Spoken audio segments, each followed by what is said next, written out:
10월 28일 목요일 매일 성경 아침 묵상입니다. 오늘의 본문은 출애굽기 39장 1절에서 21절입니다.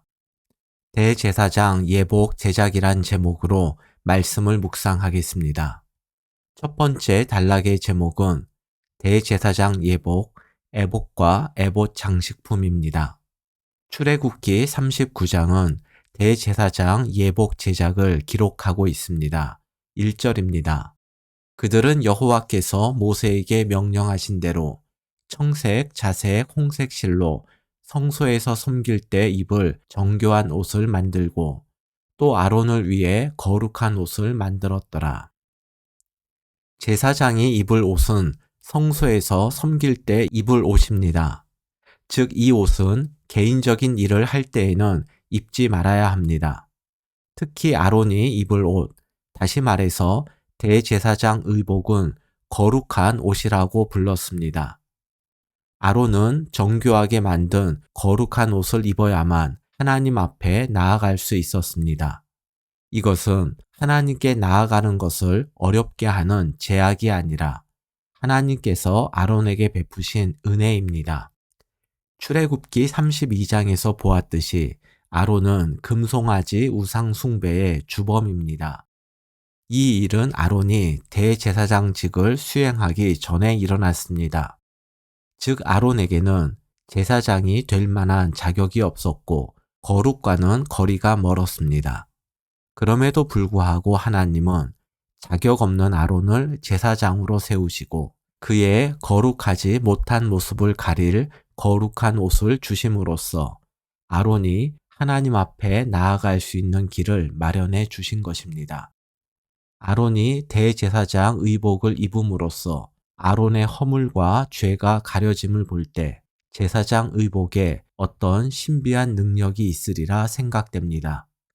그러나 대제사장 의복 자체에는 어떠한 능력도 없습니다. 그 옷의 특징은 오직 하나, 하나님께서 디자인하셨고 오직 성소에서 봉사할 때만 입으라고 하나님이 구별하신 옷입니다. 비록 아론이 금송아지 우상 숭배의 주범이라 할지라도 하나님께서 제사장으로 세우시고 하나님께서 거룩한 옷이라고 구별한 옷을 입었을 때에는 우상 숭배자 아론도 하나님께 나아갈 수 있었습니다. 이것은 아론이 하나님께 기도해서 얻은 은혜가 아니라 하나님께서 일방적으로 아론에게 베푸신 은혜입니다. 그리고 이 은혜는 오늘 우리에게도 허락되었습니다. 하나님께서는 예수 그리스도라는 거룩한 의의 옷을 우리에게 주셨습니다. 우리가 그리스도로 옷 입기만 하면, 다시 말해서 예수님이 우리의 구원자 되심을 믿을 때 우리의 더러움은 예수님의 의로움으로 인해 가려지고 우리도 하나님께 나아갈 수 있습니다. 제사장 의복을 입고서 개인적인 일을 해서는 안 되고 성소에서 섬기는 일을 해야 한다는 규정은 제사장 의복을 입었을 때에는 자기 마음대로 행동할 수 없다는 뜻입니다. 이와 같이 예수 그리스도로 옷 입었을 때에는 우리의 생각과 행동에도 제약이 따릅니다. 이에 대해서 사도 바울은 로마서 13장에서 이렇게 말했습니다. 로마서 13장 14절입니다. 오직 주 예수 그리스도로 옷 입고 정욕을 위하여 육신의 일을 도모하지 말라. 우리가 예수 그리스도로 옷 입었을 때에는 더 이상 정욕을 위해서 육신의 일을 도모해서는 안 됩니다. 이것을 골로새서에서는 이렇게 표현했습니다. 골로새서 3장 1절과 2절입니다. 그러므로 너희가 그리스도와 함께 다시 살리심을 받았으면 위의 것을 찾으라. 거기는 그리스도께서 하나님 우편에 앉아 계시느니라. 위의 것을 생각하고 땅의 것을 생각하지 말라. 그리스도와 다시 살리심을 받고 그리스도로 옷 입은 성도는 두 발을 땅에 딛고 살지라도 땅의 것이 아니라 위의 것을 찾고 그것을 생각하며 삽니다. 이것은 몸의 욕심을 채우려는 삶이 아니라 하나님께서 원하시는 삶을 추구하고 세상의 가치관이 아니라 하늘의 가치관을 따르는 삶을 말합니다. 때로 우리는 육신의 일을 도모하지 않고 세상 가치관을 따르지 않을 때 세상에서 낙오하고 도태될 것에 대한 두려움이 생기기도 합니다. 이러한 두려움을 극복할 수 있는 비결을 대제사장이 입는 에봇의 특징에서 찾아보겠습니다. 6절과 7절입니다. 그들은 또 호마노를 깎아 금태에 물려 도장을 새긴 같이 이스라엘의 아들들의 이름을 그것에 새겨 에봇 어깨바지에 달아 이스라엘의 아들들을 기념하는 보석을 삼았으니 여호와께서 모세에게 명령하신 대로 하였더라. 조끼 모양의 에봇의 어깨 부분에는 이스라엘 12아들, 즉 12지파의 이름을 새긴 호마노 보석을 부착합니다. 7절을 보면 이러한 호마노를 이스라엘 아들들을 기념하는 보석이라 부릅니다.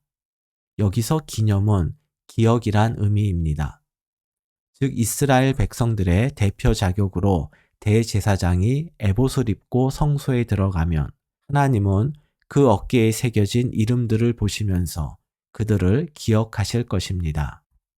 이사야서 49장 16절 말씀처럼 하나님은 이스라엘의 이름을 보석에 새기듯 우리의 이름도 손바닥에 새겨 기억하십니다.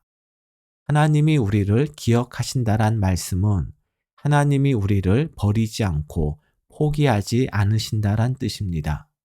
우리가 육신의 일을 도모하지 않고 세상 가치관을 따르지 않을 때 온 세상이 날 버리고 많은 사람들로부터 외면당할 수 있습니다.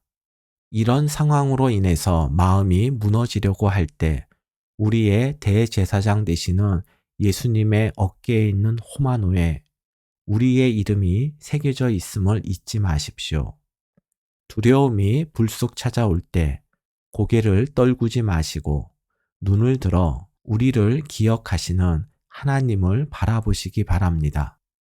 하늘아버지께서 우리를 잊지 않으신다란 말씀을 기억하며 오늘도 그리스도로 옷 입고 땅의 것이 아니라 하늘의 것을 추구하며 살아갑시다. 두 번째 단락의 제목은 대제사장 예복, 흉패와 흉패 부착법입니다. 8절에서 10절 상반절 그리고 14절을 보겠습니다. 그가 또 흉패를 정교하게 짜되 에봇과 같은 모양으로 금실과 청색 자색 홍색 실과 가늘게 꼰 배실로 하였으니 그것의 길이가 한 뼘, 너비가 한 뼘으로 네모가 반듯하고 두 겹이며 그것에 네 줄 보석을 물렸으니 이 보석들은 이스라엘의 아들들의 이름, 곧 그들의 이름대로 12이라 도장을 새긴 같이 그 12지파에 각 이름을 새겼으며 대제사장의 가슴에 부착하는 흉패는 가로 세로 한 뼘 크기의 정사각형 모양이며 한 줄에 3개씩 총 4줄에 12개의 보석을 달았는데 여기에도 이스라엘 아들들의 이름을 새겼습니다. 대제사장이 이스라엘 12지파를 상징하는 보석이 달린 흉패를 달고 하나님께 나아가는 것은 하나님께서 이스라엘을 잊지 않으신다란 의미와 함께 대제사장을 통로 삼아 이스라엘이 하나님께 나아간다는 의미도 있습니다. 이와 관련해서 매일 성경의 해설을 읽어드림으로써 오늘 말씀을 마치겠습니다. 6절과 7절 그리고 14절에 대한 매일 성경의 해설입니다. 대제사장이 하나님 앞으로 나아갈 때 하나님은 보석에 새겨진 이름을 보며 언약 백성을 기억하시고 대제사장은 백성의 이름과 존재를 하나님 앞으로 이끌고 들어가는 역할을 했습니다. 우리는 새 언약의 제사장입니다. 오늘 하나님께서 이름을 기억하시고 은혜를 베푸시도록 우리가 이름을 품고 하나님 앞으로 데려갈 사람은 누구입니까? 내가 그 이름을 하나님 앞에서 부르며 기도할 때 하나님은 그를 기억하시고 그에게 은혜를 베푸실 것입니다. 오늘의 말씀 요약입니다. 예수 그리스도로 옷 입은 성도는 정욕을 위해 육신의 일을 도모하지 않고 이 땅에서 하늘의 가치관을 가지고 사는 사람입니다. 대제사장의 애복과 흉패에 부착한 보석에 새겨진 이름처럼 하나님은 우리를 잊지 않으시고 위의 것을 추구하는 우리들을 지켜주십니다. 우리의 어깨와 가슴에는 누구의 이름이 새겨져 있습니까? 내가 하나님께로 인도할 사람을 생각하며 그를 위해 기도합시다. 오늘의 한 줄 기도입니다. 우리를 잊지 않으시는 하나님의 은혜와 사랑을 받은 자로서 우리도 하나님을 잊지 않고 말씀을 기억하며 살게 하소서.